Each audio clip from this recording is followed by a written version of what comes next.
With her heart breaking but her pride still intact, she smiled, pulled out a torching envelope, and slapped it straight across his face before walking out with grace, leaving him shocked by what he would find inside. "Hi, my beautiful family.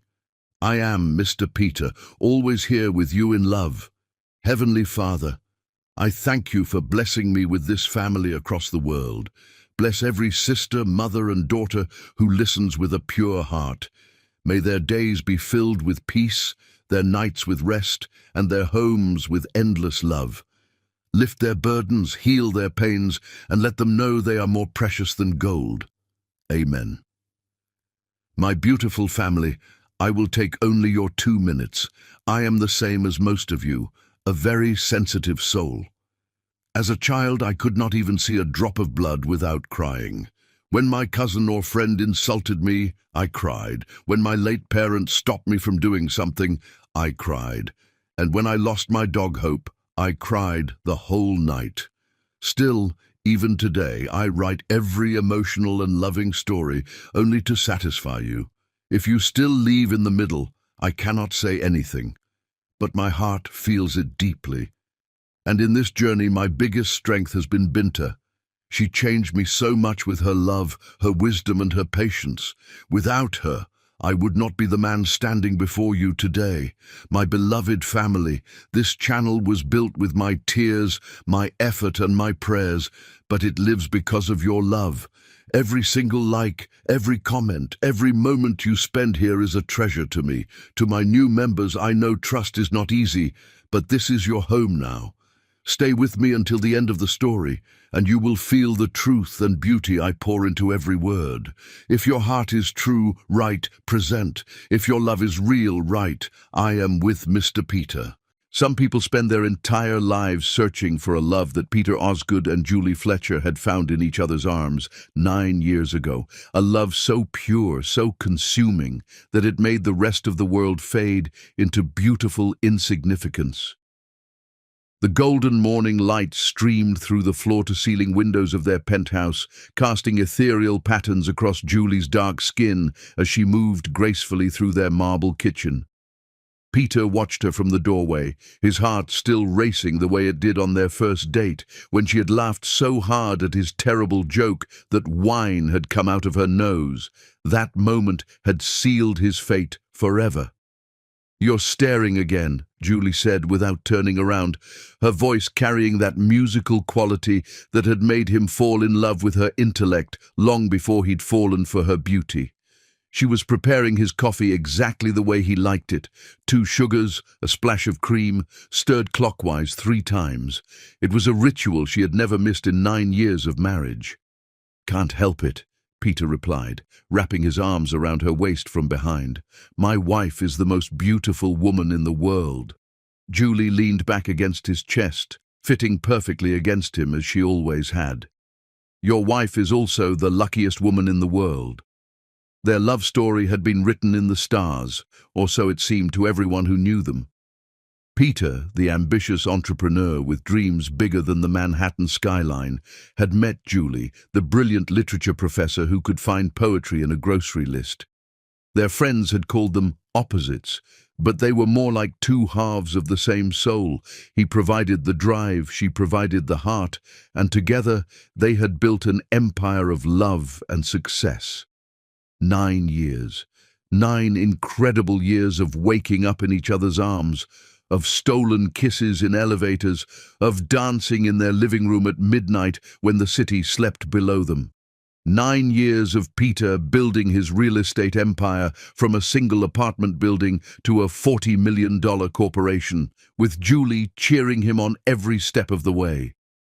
9 years of Julie publishing 3 acclaimed books of poetry, with Peter as her first reader and biggest fan. "The Henderson deal closed yesterday," Peter mentioned, pouring himself orange juice. "That puts us over the 40 million mark." Julie turned in his arms, her eyes sparkling with pride. "My millionaire husband just became even more millionaire-ish." "Our success," Peter corrected, pressing his lips to her forehead. "None of this would mean anything without you." It was true. Every business decision, every risk, every triumph had been shared with Julie. She had been there during the lean years when they'd eaten ramen noodles 5 nights a week, and she was here now when they could afford to buy entire city blocks. Money had never changed them. They still held hands during movies, still left love notes in each other's lunchboxes, still talked until dawn about their dreams and fears.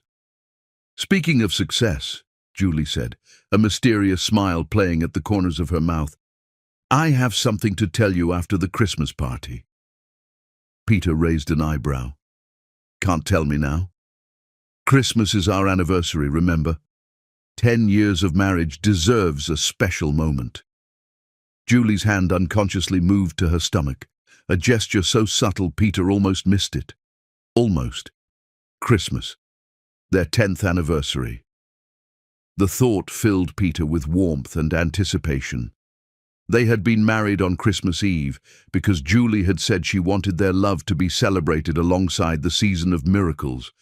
Every year since, Christmas had been their personal holiday, their reminder of the day they had promised to love each other forever. 10 years, Peter mused, pulling Julie closer, feels like yesterday and forever at the same time. "I know exactly what you mean." Julie's voice held a dreamy quality, as if she were seeing their future stretching out ahead of them, golden and infinite. The intercom buzzed, interrupting their moment. Peter frowned.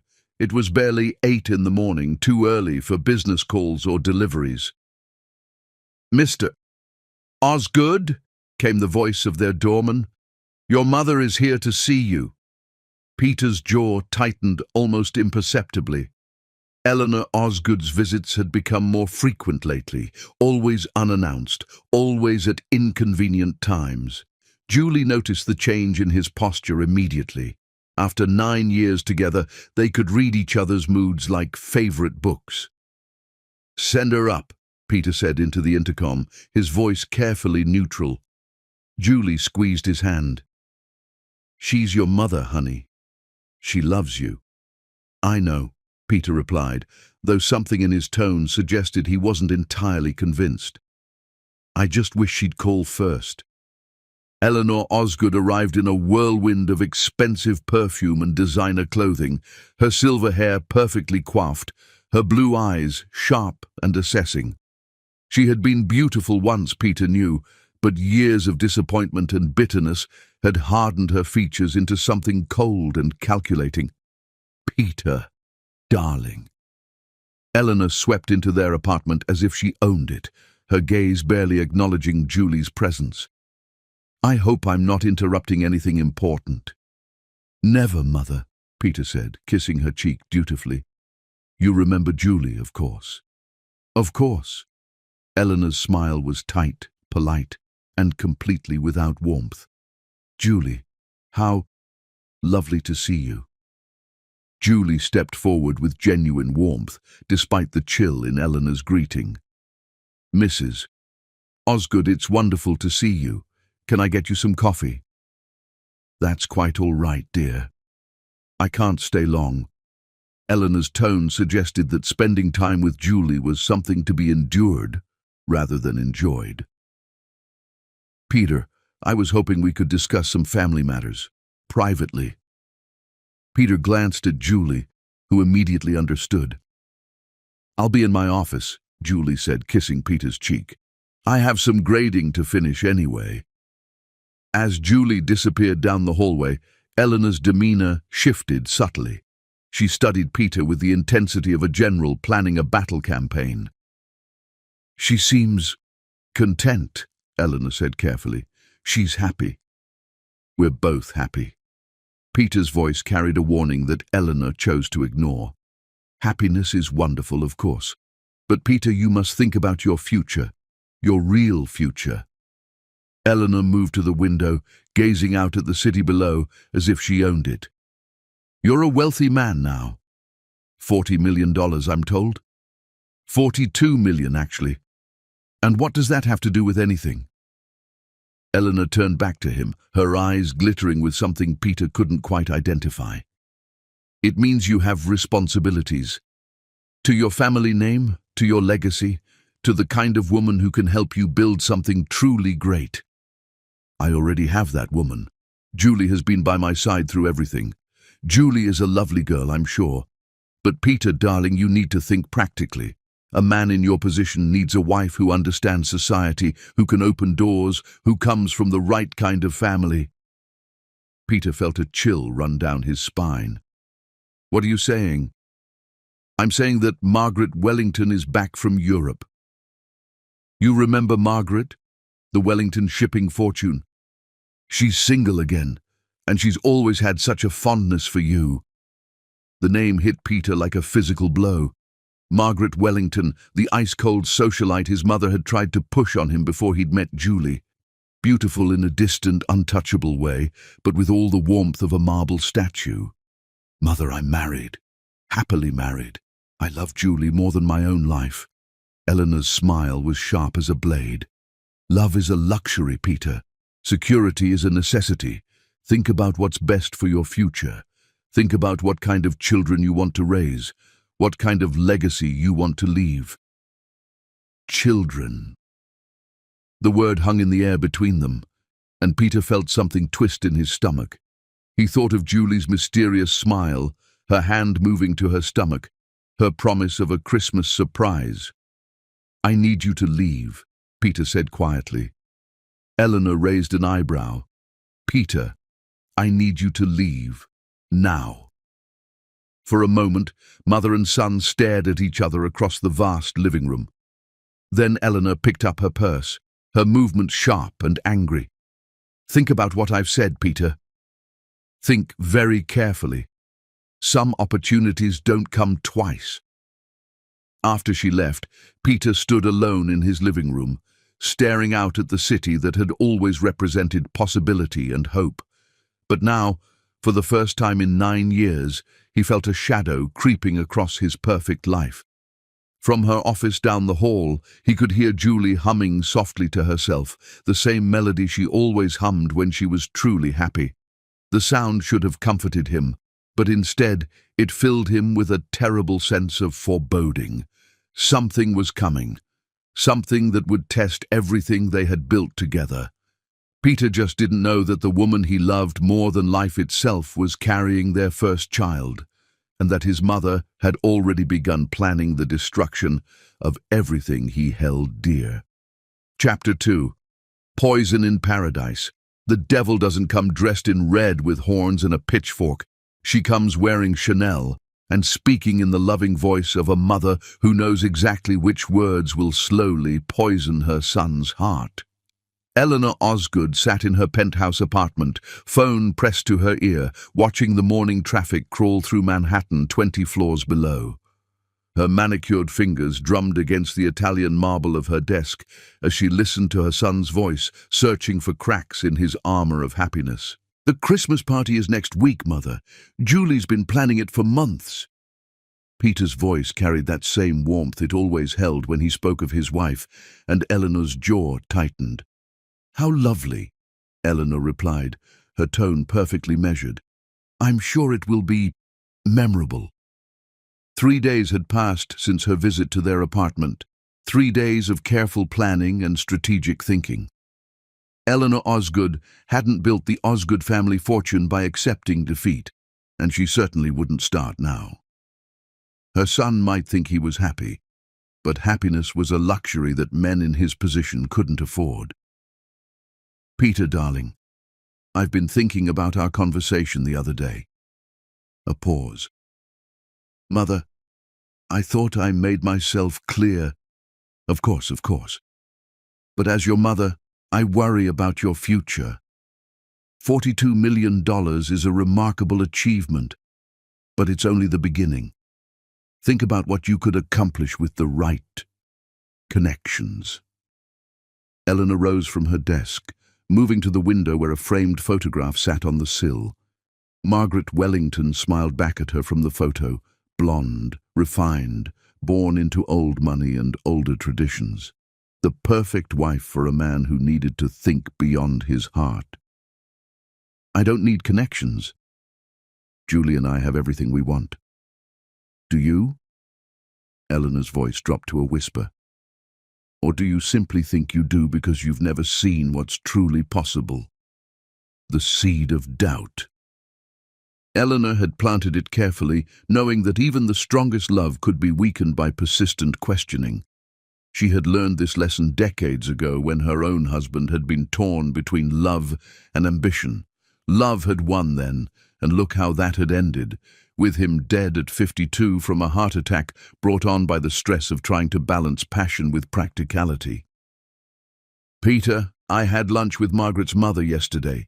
Did you know Margaret speaks 4 languages fluently? She graduated summa cum laude from Vassar, spent 2 years working with the UN in Geneva. She understands international business, high society, the kind of world you're moving into. I'm not moving into any world. I'm perfectly happy where I am. But Eleanor heard it, the slight hesitation, the tiny crack in his certainty. She smiled, the expression cold and calculating. Of course you are, darling. I'm simply saying that a man in your position has responsibilities beyond personal happiness. Think about your children, Peter. What kind of mother do you want for them? Someone who can prepare them for the world they'll inherit?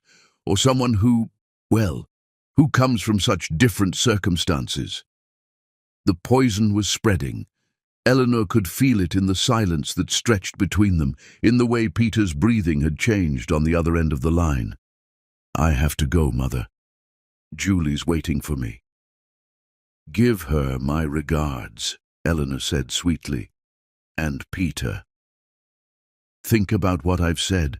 Christmas is a time for new beginnings, after all. After ending the call, Eleanor immediately dialed another number.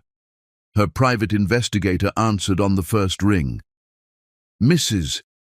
Osgood, I need everything you can find on Julie Fletcher. Her background, her family, anything that might be useful. And I need it before Christmas. Of course. May I ask what kind of information you're specifically looking for? Eleanor's smile was razor-sharp. The kind that reminds my son who he really is. Meanwhile, across the city, Peter stood in his office overlooking Central Park, his mother's words echoing in his mind like a persistent drumbeat. He loved Julie. God, how he loved her. But lately, he found himself noticing things he'd never noticed before. The way she stumbled slightly over the pronunciation of certain business terms. The way she looked uncomfortable at charity galas, standing slightly apart from the other wives with their perfect smiles and practiced conversations. Had she always been so out of place in his world? The thought hit him like a physical blow, followed immediately by a wave of guilt so intense it made him sick. This was Julie, his Julie, the woman who had supported every dream, who had celebrated every success as if it were her own, who had never asked for anything except his love. His phone buzzed with a text from her. Missing you. Can't wait for tonight. Have something special planned. Peter's heart clenched. Julie was probably at home right now, planning some romantic surprise, humming that little melody she always hummed when she was happy. She had no idea that his mother was slowly poisoning their paradise, drop by poisonous drop. That evening, Peter came home to find candles lit throughout their apartment and the smell of his favorite dinner wafting from the kitchen. Julie appeared in the doorway wearing the blue dress he'd bought her for their anniversary last year, looking so beautiful it took his breath away. Welcome home, husband, she said, the word carrying all the love and warmth it had held for 9 years. Peter kissed her, trying to drown out his mother's voice with the taste of Julie's lips, the feel of her body against his. This was real. This was what mattered. You're tense, Julie observed, her fingers working at the knots in his shoulders. Bad day? Just business stress. The Christmas party has everyone on edge. Julie led him to their dining room, where she'd set the table with their wedding china and the crystal glasses they only used for special occasions. As they ate, she chattered about her day, her students, a new book she was reading, plans for their anniversary celebration. But Peter found his attention drifting. Margaret Wellington speaks 4 languages fluently. The thought came unbidden, followed immediately by shame. What was wrong with him? Julie was brilliant, accomplished, perfect exactly as she was. So what if she didn't speak multiple languages or have connections in Geneva? She spoke the language of his heart fluently, and that was all that mattered, wasn't it? Peter, did you hear what I said? Peter snapped back to attention, realizing Julie had been speaking. Sorry, love. What was that? A small frown creased Julie's brow. I said I'm excited about Christmas. Our 10th anniversary deserves something special. Of course it does. Peter reached across the table to take her hand, noting how small and delicate it felt in his. What kind of special? Julie's smile was mysterious, radiant. You'll have to wait and see, but I promise it will change everything. Later that night, as Peter lay awake, listening to Julie's peaceful breathing beside him, his phone buzzed with another call from his mother. I hope I'm not calling too late, darling. Peter slipped out of bed and into his study, closing the door softly behind him. It's fine. What is it? I've been thinking about our conversation today, and I realized I wasn't being fair. I don't want you to think I don't care about your happiness. Peter felt a wave of relief. Thank you for saying that. But as your mother, I also have to be honest with you. The Wellington family has expressed interest in a merger. A business merger, Peter. Their shipping empire combined with your real estate holdings could create something extraordinary. Something that could secure your family's future for generations. What does that have to do with Margaret? Eleanor's laugh was soft, almost sad. Oh, Peter. In our world, business and marriage have always been intertwined. The most successful families understand this. Love is wonderful, but legacy is everything. Legacy. The word hung in the air like incense, heavy and intoxicating. Peter thought about the empire he'd built, about the children he hoped to have someday, about the world he wanted to leave them. I'm not saying you have to make any decisions now, Eleanor continued. I'm simply asking you to consider all your options. For your sake. For your future children's sake. After she hung up, Peter stood alone in his study, staring at a photograph of him and Julie on their wedding day. They looked so young, so impossibly happy, so certain that love was enough to conquer anything. But was it? The question followed him back to bed, where Julie murmured his name in her sleep and curled closer to his warmth. He held her tightly, breathing in the scent of her hair, trying to remember what it felt like before doubt had crept into his heart. In the bathroom, hidden behind her skincare products, lay a pregnancy test with 2 pink lines. The secret that would either save their marriage or destroy it completely. Julie had no idea that in 3 days, Eleanor Osgood would discover her secret, and that the woman who had given birth to the man she loved was already planning the death of everything they had built together. Chapter 3. The cracks begin to show love doesn't die with a single gunshot to the heart. It bleeds out slowly, one small wound at a time, while the person holding the knife whispers sweet lies about how much they care about your happiness. Julie Fletcher Osgood woke up alone for the 3rd morning in a row, her hand reaching across cold sheets to the empty space where her husband should have been. The digital clock glowed 6:47 a.m., and she could hear the shower running in their ensuite bathroom. Peter was up early again, leaving for the office before she could even say good morning. A wave of nausea hit her suddenly, sharp and overwhelming. Julie pressed her hand to her mouth, breathing deeply through her nose the way she'd read about online. Morning sickness, the beautiful, terrible reminder of the miracle growing inside her. At 8 weeks pregnant, her body was beginning to change in ways that both thrilled and terrified her. She managed to stumble to the kitchen before the nausea could overcome her completely, gripping the marble countertop as she fought against the urge to vomit. The smell of coffee, Peter's coffee, still warm in the pot, made her stomach lurch violently. "You okay, baby?" Peter's voice came from behind her, concerned but distant. Julie turned, forcing a smile despite her pale complexion. Peter stood in the doorway, fully dressed in his charcoal grey suit, tie perfectly knotted, briefcase in hand. He looked like a stranger wearing her husband's face. "Just tired," she lied, not wanting to reveal her secret before Christmas. "You're leaving early again." "Big meeting with the Henderson group. Could run late tonight too." Peter's eyes didn't quite meet hers as he spoke, and Julie felt something cold settle in her chest. "Peter." She moved toward him, reaching for his hand. "Is everything okay between us?" For a moment, just a moment, his facade cracked. She saw the man she'd fallen in love with, vulnerable, conflicted, desperate to reach for her. But then his phone buzzed with a text, and the walls went back up. "Everything's fine, Julie. I'm just under a lot of pressure with the Christmas party coming up." He kissed her forehead, the gesture feeling more like an obligation than affection. "I really do have to go." After he left, Julie stood alone in their kitchen, staring at the untouched breakfast she'd prepared. The eggs had gone cold, the orange juice warm, and the toast sat like cardboard on the plate. This wasn't her husband. Her Peter would have noticed her pale complexion, would have asked why she wasn't eating, would have held her until she felt better. Something was poisoning her marriage, and she had no idea how to stop it. Meanwhile, Peter sat in his office, staring at a contract he'd read 5 times without comprehending a single word. His mother's voice echoed in his mind like a song he couldn't shake.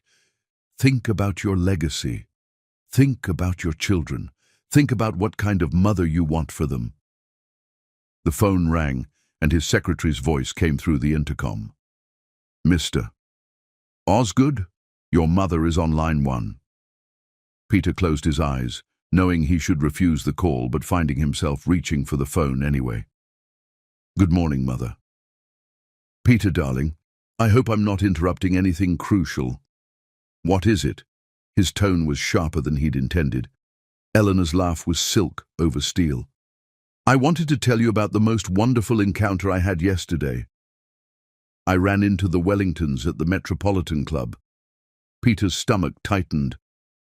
"Mother, Margaret asked about you specifically. She remembered that charity gala from 2 years ago where you danced with her. She said you were quite the gentleman." Eleanor paused, letting the words sink in. "She's organizing a fundraiser for children's literacy next month. She specifically requested your involvement." "I'm married." "Of course you are, darling. But surely you can appreciate good breeding when you see it." Margaret graduated valedictorian from Vassar, spent a year at Oxford, and her family has been in international shipping for 4 generations. She understands the responsibilities that come with wealth. The poison was working. Peter found himself thinking about Julie's discomfort at their last charity event, how she'd stood awkwardly in the corner while the other wives discussed private schools and summer houses in the Hamptons, how she'd asked him later why everyone seemed to speak in code about things she didn't understand. "I have to go," Peter said abruptly. "Of course." "But Peter, I'm hosting a small dinner party Friday night. Just a few close friends of the family. It would mean so much to me if you came. Julie and I already have plans. Bring her if you must. Though I should mention, the Wellingtons will be attending." The call ended with Peter staring at his phone, feeling like a man drowning in slow motion. Every conversation with his mother pushed him further from shore, further from the woman who had been his anchor for 9 years. That evening, Julie had prepared what she hoped would be a romantic reconciliation. She'd dismissed their housekeeper early, cooked Peter's favorite meal herself, and lit candles throughout their apartment. She'd even managed to keep down a few crackers, her first successful meal of the day. When Peter finally came home at nearly 10 o'clock, Julie was waiting in a silk dress that had always driven him wild. But instead of the appreciation she'd hoped for, She saw only exhaustion in his eyes. "You didn't have to wait up," Peter said, loosening his tie. "I wanted to. We need to talk." Peter's jaw tightened almost imperceptibly. "About what?" "About us. About whatever's been bothering you these past few weeks." Julie moved closer, placing her hands on his chest. "Peter, you're scaring me. It feels like you're slipping away." For a heartbreaking moment, Peter's defenses crumbled. He pulled her against him, burying his face in her hair, breathing in the scent that had always meant home to him. "I love you," he whispered, and Julie heard the desperation in his voice. "God, Julie, I love you so much it terrifies me." "Then what's wrong? Talk to me." But instead of answering, Peter pulled away. "I'm just tired. The business is expanding faster than I anticipated. There are decisions to make, responsibilities I never expected. We'll figure it out together." "We always do." Peter looked at her then, really looked at her, and Julie saw something that made her blood run cold. Doubt. For the first time in 9 years of marriage, her husband was looking at her with doubt in his eyes. "Some things can't be figured out together, Julie. Some decisions a man has to make alone." The words hit her like a physical blow. "What does that mean?" "Nothing. I'm sorry, I'm just exhausted. Let's go to bed." But as they lay in their king-sized bed, Julie could feel the ocean of distance between them. Peter's back was turned to her, his breathing deliberately even, pretending to be asleep. She stared at the ceiling, one hand unconsciously moving to her still flat stomach where their child was growing. Christmas was 5 days away. 5 days until she could tell him about their baby, until she could give him the gift that would surely bring them back together. A child would remind Peter of what really mattered, would show him that their love was stronger than whatever was pulling them apart. She had to believe that. She had to. The next morning, while Peter was at yet another early meeting, Eleanor Osgood let herself into their apartment, using the spare key Peter had given her months ago. She moved through their home like a predator, searching for something, anything, that could be used to drive a wedge between her son and his unsuitable wife. In the master bathroom, behind Julie's expensive skincare products, Eleanor's manicured fingers found exactly what she'd been hoping for. A pregnancy test with 2 unmistakable pink lines. Eleanor stared at the plastic stick, her lips curving into a smile that would have frozen hell itself.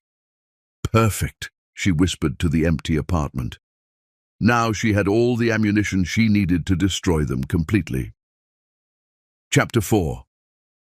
The Christmas Catastrophe. There are moments that split your life into before and after. Moments so devastating they rewrite your entire story, turning love into loss, hope into heartbreak, and forever into never again. Christmas Eve morning dawned crisp and bright, with snow falling softly outside the floor-to-ceiling windows of their penthouse. Julie Fletcher Osgood stood in their walk-in closet, her reflection staring back from the full-length mirror as she held a stunning midnight blue gown against her body. Tonight was their 10th anniversary, the night she would finally tell Peter about their baby, the night their perfect love story would become even more perfect. She had rehearsed this moment countless times, perfecting every detail.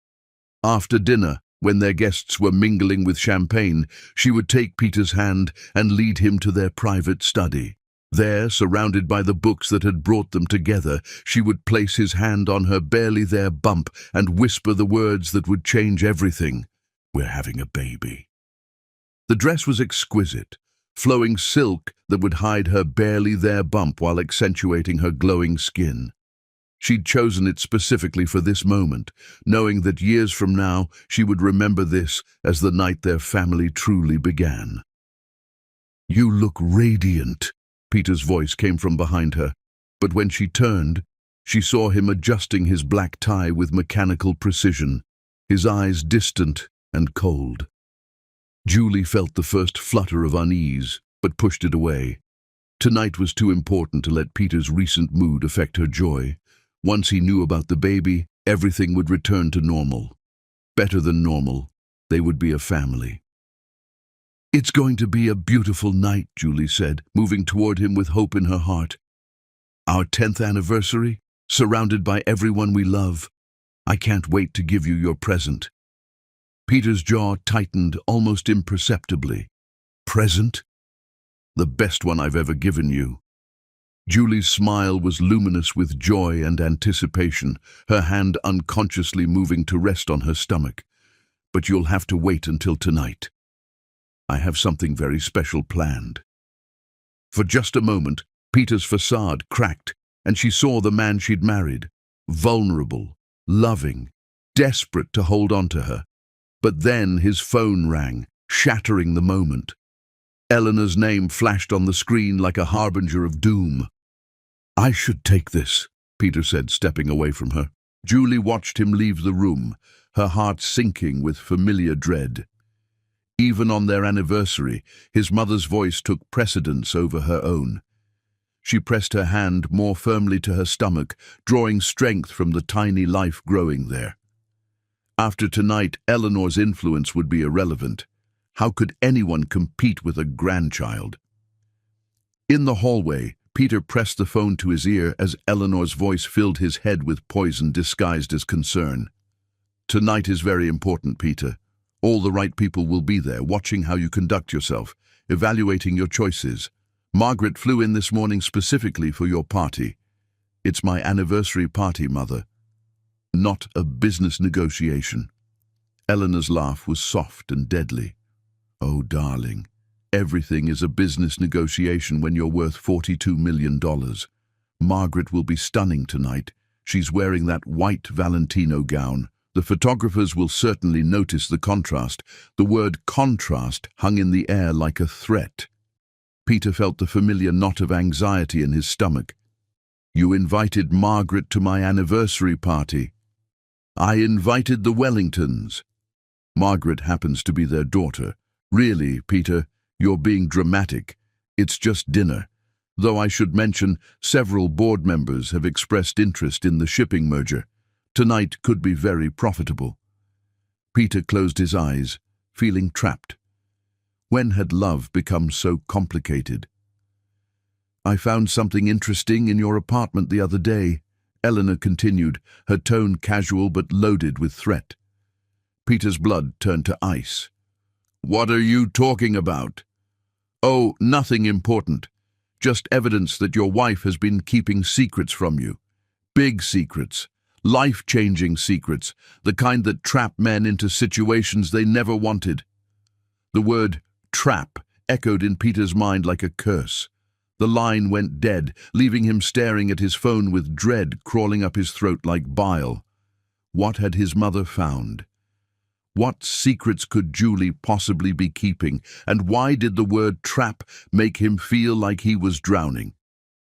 By 7 o'clock, their penthouse had been transformed into a winter wonderland that rivaled the finest hotels. Crystal chandeliers cast warm light over tables laden with gourmet food imported from France. A string quartet played softly in the corner while couples danced on the marble floor, and nearly 200 guests mingled with champagne glasses filled with Dom Perignon. The cream of Manhattan society had turned out for their anniversary celebration. Business partners worth hundreds of millions, university colleagues from Julie's literature department, old friends who remembered when Peter and Julie were just two kids in love, and family members who had watched their fairy tale unfold over 9 incredible years. White roses and winter lilies decorated every surface, their fragrance mixing with expensive perfumes, and the crisp December air flowing in from the terrace. Ice sculptures depicting swans and hearts created romantic focal points throughout the space. The party was a masterpiece of elegance, a celebration worthy of 10 years of perfect love, and it had cost more than most people's yearly salaries. Julie made her entrance at 7:30, pausing at the top of the marble staircase that led down into their living space. The entire room seemed to pause in appreciation. She was breathtaking in her midnight blue gown, her dark skin glowing with health and happiness, her smile radiant with the secret she carried. Diamond earrings Peter had given her for their 5th anniversary caught the light as she moved, and her hand rested unconsciously on her stomach where their child grew. She looked like a queen, like a woman who had everything in the world to celebrate, like the perfect wife for a man who had built an empire. As she descended the staircase, guests turned to watch her progress with genuine admiration. Women whispered appreciatively about her dress, men smiled with warmth, and for a moment Julie felt like the heroine of her own fairy tale. This was her moment, her night, her chance to share the greatest joy of her life. Eleanor Osgood watched from across the room, her lips pursed in disapproval that she didn't bother to hide. Beside her stood Margaret Wellington, blonde, elegant, wearing a white dress that cost more than most people's cars and seemed designed to make every other woman look overdressed. The contrast was deliberate and devastating, calculated to highlight everything Julie wasn't. Old money, established family, the kind of pedigree that opened doors Julie's accomplishments never could. "She really is quite beautiful," Margaret murmured to Eleanor, her tone suggesting this was somehow a disadvantage rather than a blessing. "Beauty fades," Eleanor replied coldly, her eyes never leaving Julie's glowing face. "Breeding is forever. Notice how she touches her stomach. Such an unfortunate habit, almost as if she's trying to draw attention there." The comment was calculated poison, designed to plant seeds of doubt in anyone within earshot.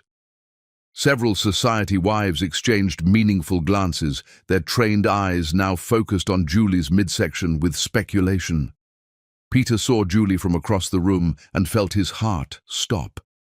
She was magnificent, glowing with something he couldn't quite identify, but that made her more beautiful than he'd ever seen her. For a moment, all of his mother's poison seemed to evaporate, replaced by the overwhelming love he'd always felt for his wife. She was walking toward him with purpose and joy, her eyes bright with anticipation, and Peter realized she was planning to tell him something important, something that would change everything. The thought should have filled him with excitement, but Eleanor's words echoed in his mind. "Evidence that your wife has been keeping secrets from you. Big secrets, life-changing secrets." But then Eleanor appeared at his elbow, her claws sinking deep with practiced precision. "Lovely party, darling. Though I noticed Julie seems rather fuller than usual. I do hope she's not letting herself go." Margaret was just commenting on how well she maintains her figure. "Did you know she runs 5 miles every morning? Such discipline." The comment was calculated, designed to make Peter see Julie through critical eyes, and to his shame, it worked. Suddenly, he was noticing things he'd never noticed before: the slight roundness to her face, the way her dress fit differently, the glow he'd attributed to happiness, but now wondered about. "Margaret was just telling me about her work with the Literacy Foundation," Eleanor continued seamlessly. "She's raised over $2 million this year alone. Such an accomplished young woman, such vision for global impact." Her gaze fixed meaningfully on Julie, who was laughing with a group of Peter's college friends, completely unaware that she was being dissected and found wanting. "Of course, not everyone is suited for that kind of responsibility," Eleanor added with surgical precision. "Some people are better suited to simpler lives." The poison was reaching critical mass in Peter's bloodstream, clouding his judgment, turning love into doubt and devotion into resentment. When Julie approached him an hour later, glowing with excitement and love, he saw her through his mother's eyes instead of his own. "Peter, can I steal you away for just a moment?" Julie's voice was warm honey, filled with anticipation for the surprise that would change their lives forever. Her hand was trembling slightly with nerves and excitement, and she kept touching her stomach. "I have something wonderful to share with you." But Peter was surrounded by business associates, deep in conversation about a potential merger with the Wellington shipping empire. Margaret stood beside him like she belonged there, her blonde hair perfectly styled, her white dress a stark contrast to Julie's midnight blue. She was contributing insights about international markets that impressed everyone present, speaking with the confidence of someone born into wealth and power. The shipping routes through the Pacific have become incredibly profitable since the new trade agreements, Margaret was saying, her voice cultured and precise.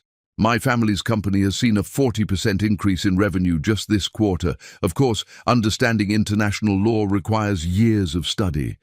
The men around them nodded appreciatively, and Peter found himself drawn into the conversation despite himself. This was the kind of woman his mother had been talking about. Sophisticated, knowledgeable, able to contribute to his world instead of just existing in it. "Not now, Julie," Peter said without even looking at her, his voice sharper than he'd intended. "We're discussing business. Important business." Julie's smile faltered slightly, confusion replacing anticipation. "It'll just take a minute. It's important, really important." She emphasized the last words with desperate hope, trying to convey that this was the moment she'd been planning for weeks, the surprise that would make everything perfect again. "More important than a $50 million deal?" The words came out sharper than Peter intended, influenced by the champagne and his mother's constant manipulation. He gestured toward Margaret, who was still discussing shipping contracts with impressive expertise. "Maybe you could learn something if you stayed and listened instead of interrupting." The conversation around them died. Heads turned. Julie felt the weight of 200 pairs of eyes on her, watching, judging, waiting to see how she'd respond to her husband's public dismissal. Margaret's eyes widened with shock and perhaps satisfaction. Eleanor smiled from across the room like a predator who had finally cornered her prey. "Peter," Julie whispered, her voice barely audible but carrying perfectly in the sudden silence. "Please, this is important. More important than any business deal." But Peter was looking at Margaret, who was discussing shipping routes with the kind of expertise Julie could never match. His mother's words echoed in his mind like a mantra. "Think about your legacy. Think about your children. Think about what kind of mother you want for them." "Can't you see I'm busy?"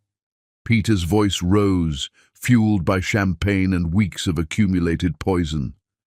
The alcohol had loosened his tongue, and Eleanor's manipulations had twisted his heart until he couldn't see straight. "God, Julie, sometimes I wonder if you understand anything about the world we live in. Maybe if you spent less time with your poetry books and more time learning about real business, international markets, the things that actually matter in our social circle, you'd know when to interrupt and when to—" He stopped himself, but it was too late.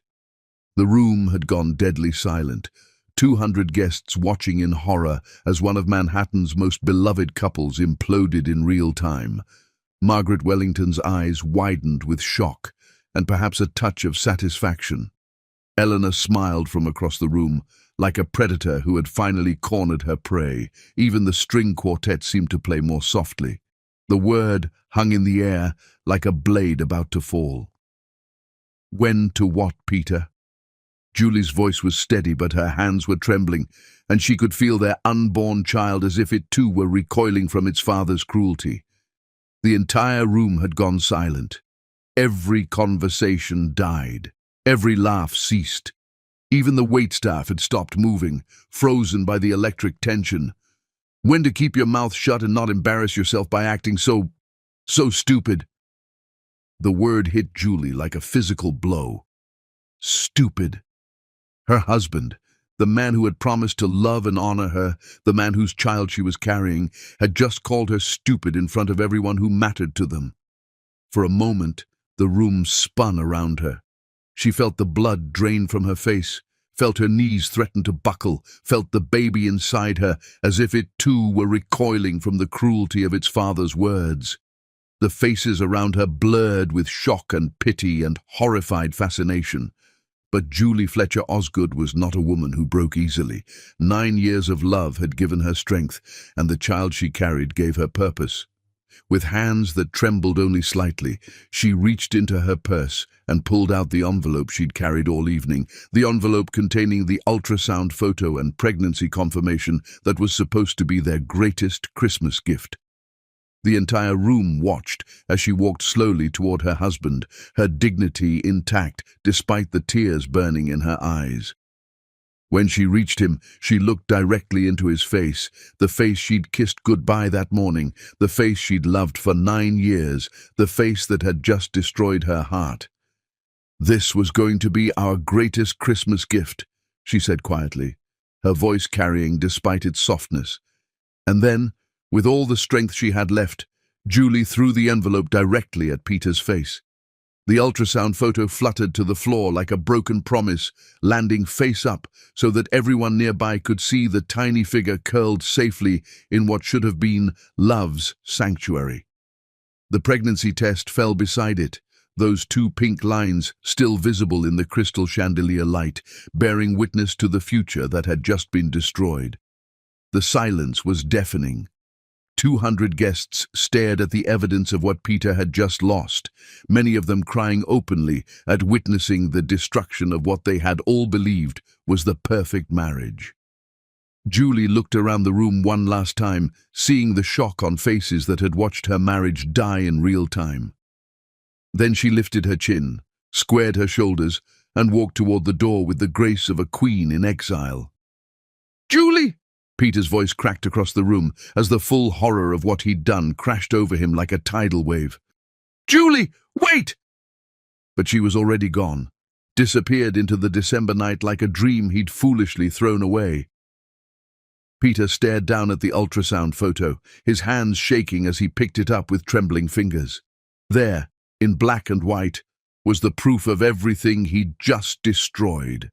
A tiny figure with a perfectly formed head, little arms and legs, their child growing safe and loved in Julie's womb until this moment. The date on the ultrasound showed she was 9 weeks pregnant.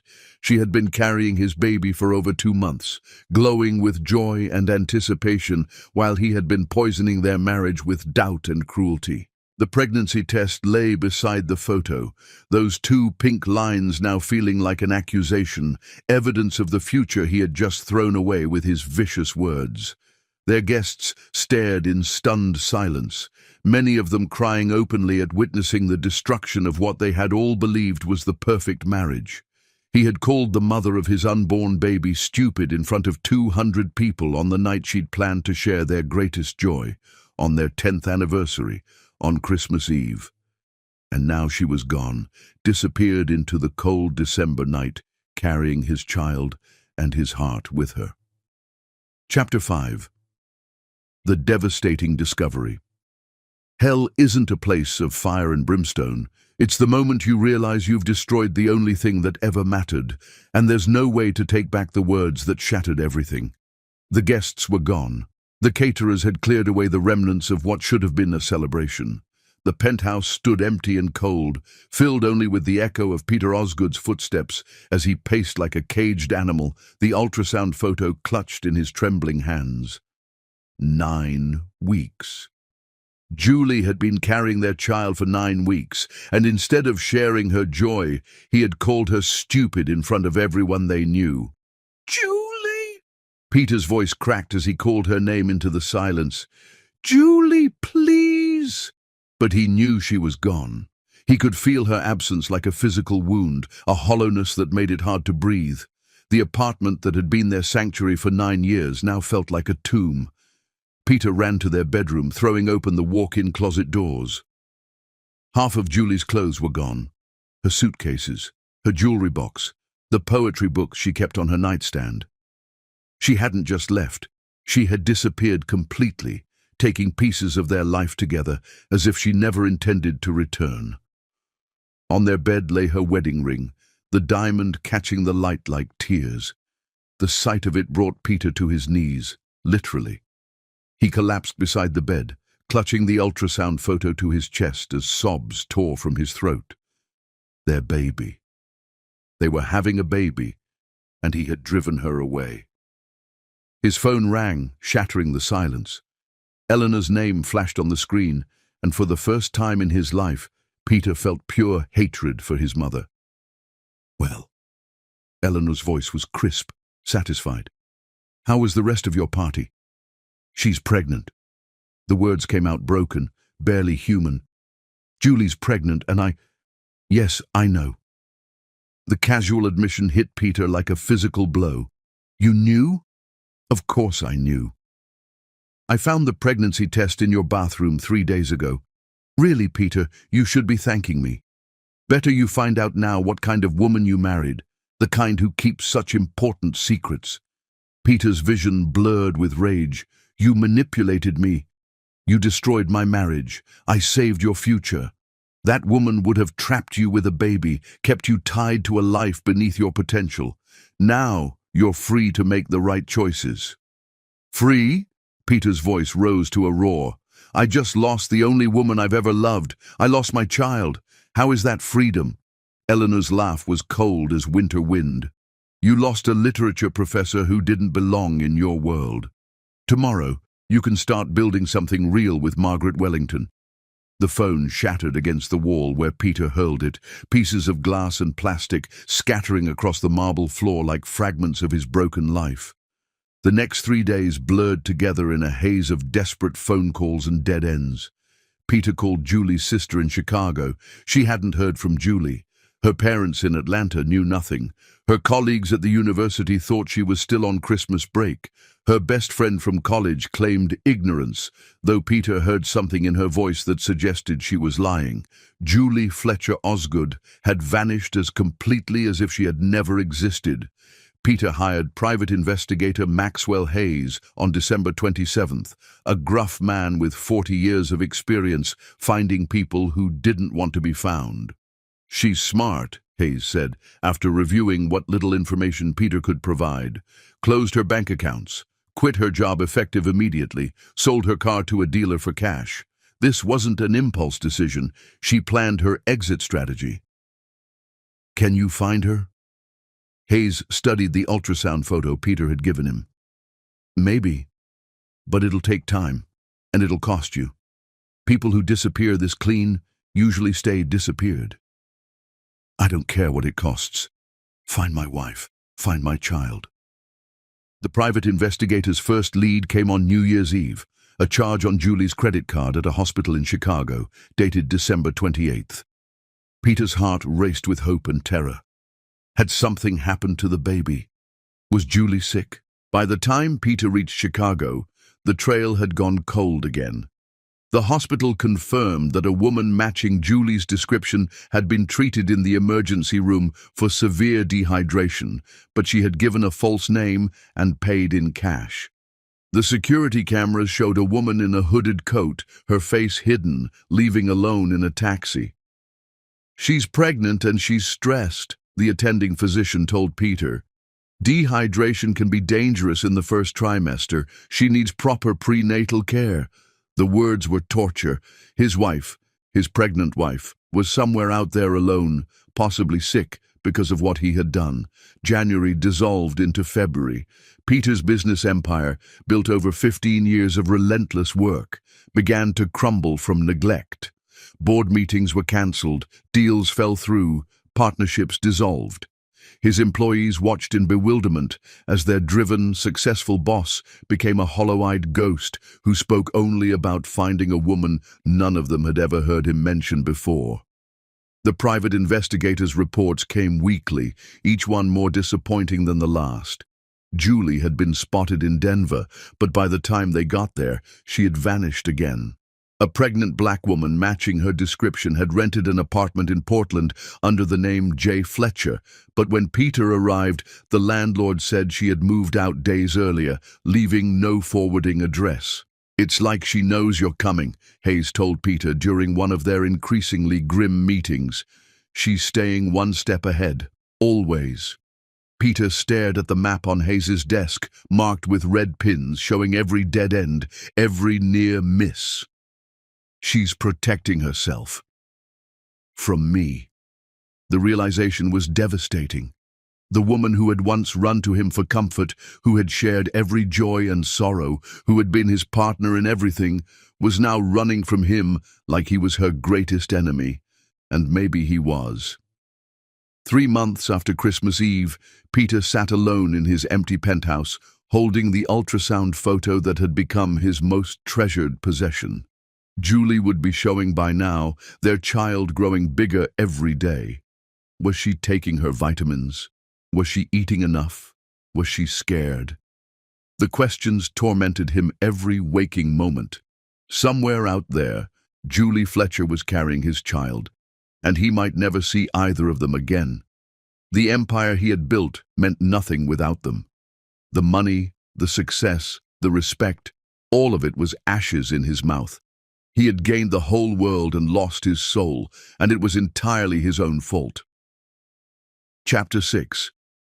The first year of searching obsession is a cruel master that feeds on hope and grows stronger with every disappointment, turning love into madness and desperation, into a way of life that slowly destroys everything you once held dear.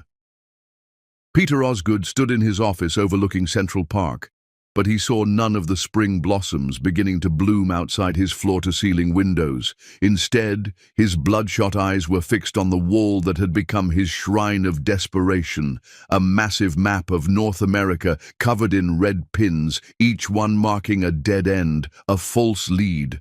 A moment when he'd thought he'd found Julie, only to discover he was chasing shadows. 6 months. 6 months since Christmas Eve, and Julie Fletcher Osgood had vanished more completely than any person had a right to disappear in the modern world. She was 5 months pregnant now, showing, needing regular doctor visits, preparing for their child. The knowledge ate at Peter's soul like acid. "Sir?" His secretary's voice came through the intercom, tentative and worried. "The board is waiting for you in conference room A." Peter glanced at his Rolex. The quarterly review meeting had been scheduled for an hour ago. He'd completely forgotten, his mind consumed with the private investigator's latest report.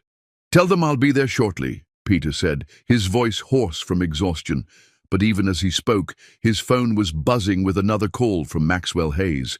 The private investigator had expanded his operation, bringing in associates from 3 different countries. Peter was paying them nearly $50,000 a month, and it was worth every penny if it brought Julie home.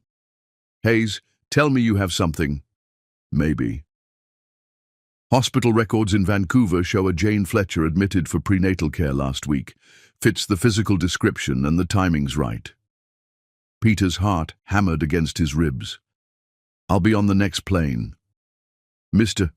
Osgood, I should warn you, we've been down this road before. It might not be her."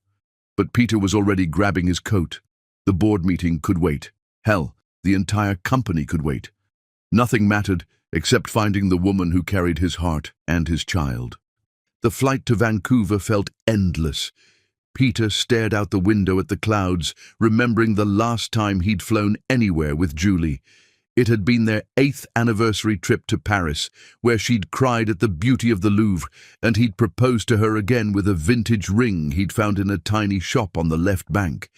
She'd laughed and said yes, just like she had the first time, and they'd made love in their hotel room overlooking the Seine while she whispered how much she loved him.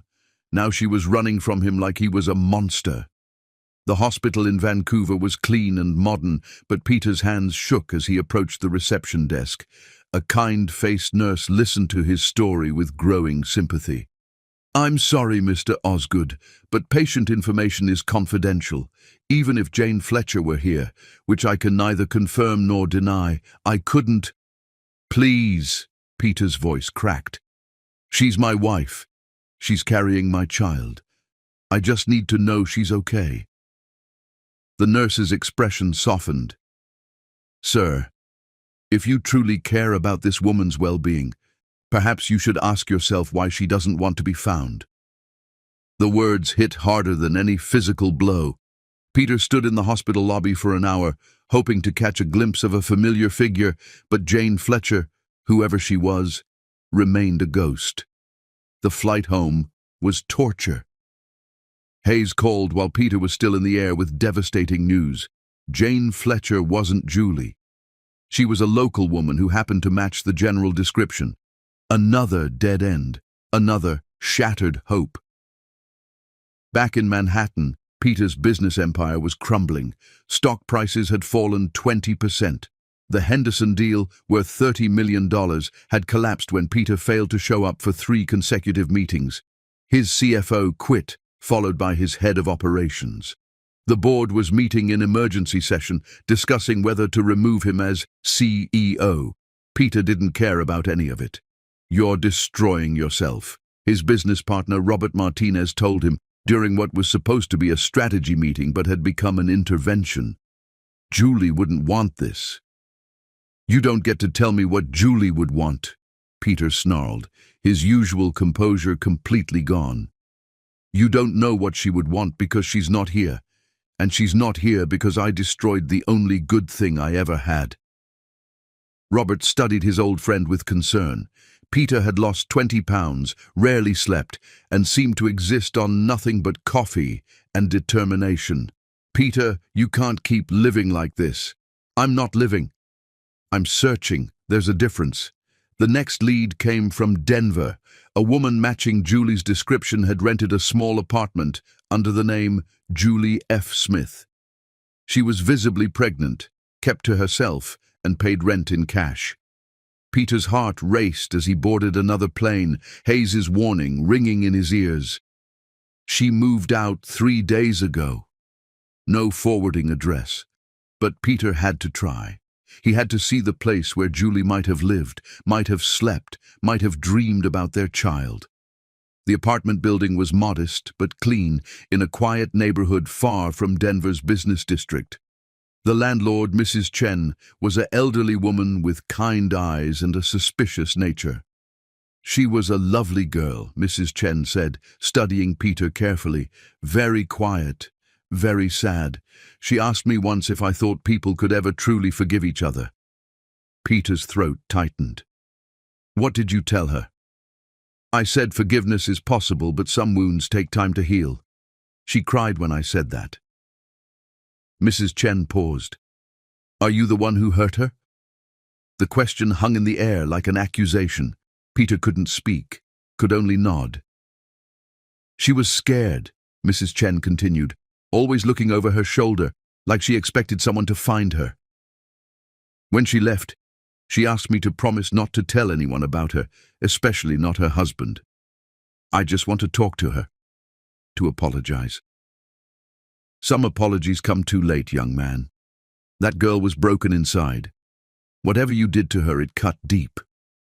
Peter left Denver with nothing but the knowledge that Julie had been there, had been scared, had specifically asked not to be found by him. His own wife was terrified of him. By autumn, Peter's fortune had dwindled from 42 million to less than 20 million. He'd liquidated assets, sold properties, fired half his staff. Every penny went toward the search, toward private investigators and surveillance equipment and rewards for information.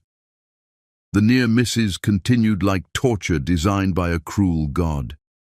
A pregnant woman in Seattle who turned out to be Julie's height but wrong eye color. A literature professor in Toronto who had quit her job suddenly but was married to someone else. A woman in Austin who had given birth to a son but couldn't be found when Peter arrived at the hospital. Each false hope shattered him a little more. Winter approached, marking nearly a year since the Christmas Eve that had destroyed everything. Peter sat in his office, now half empty since he'd had to downsize, holding the ultrasound photo that had become his most precious possession. Somewhere, Julie had given birth to their child, a son or daughter with Peter's eyes and Julie's smile, who would grow up never knowing their father's name. The empire Peter had spent 15 years building was crumbling to dust, but he couldn't stop searching.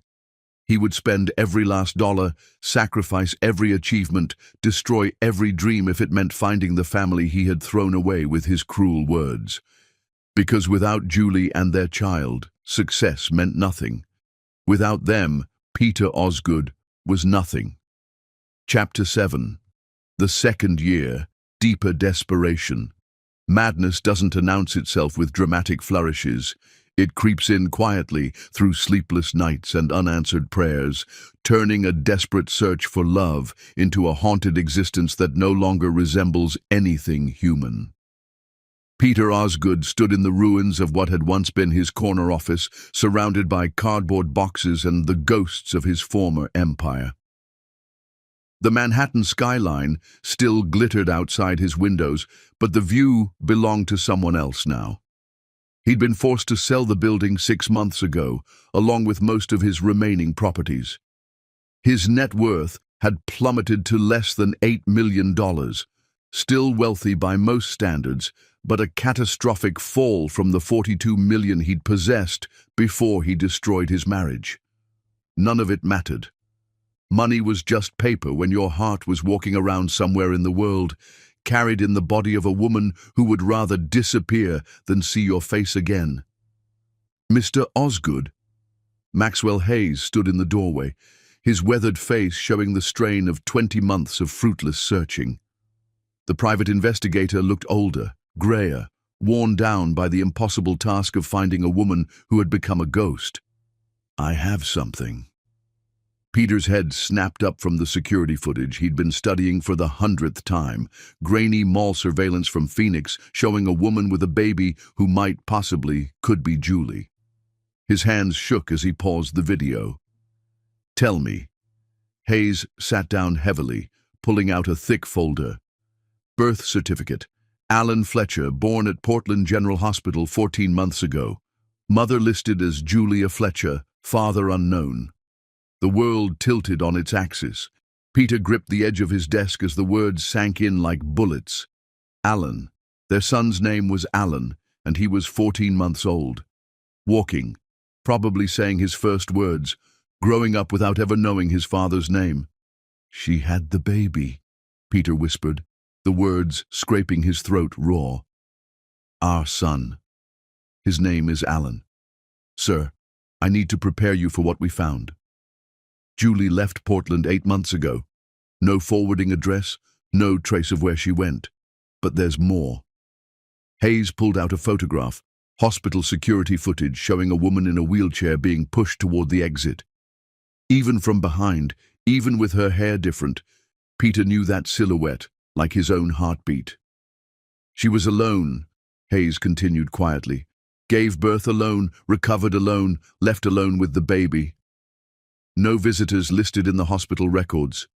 The image of Julie laboring in pain, bringing their child into the world without him there to hold her hand or whisper encouragement, shattered what remained of Peter's already broken heart. She should have been surrounded by family, by love, by the husband who had promised to be there for every moment that mattered.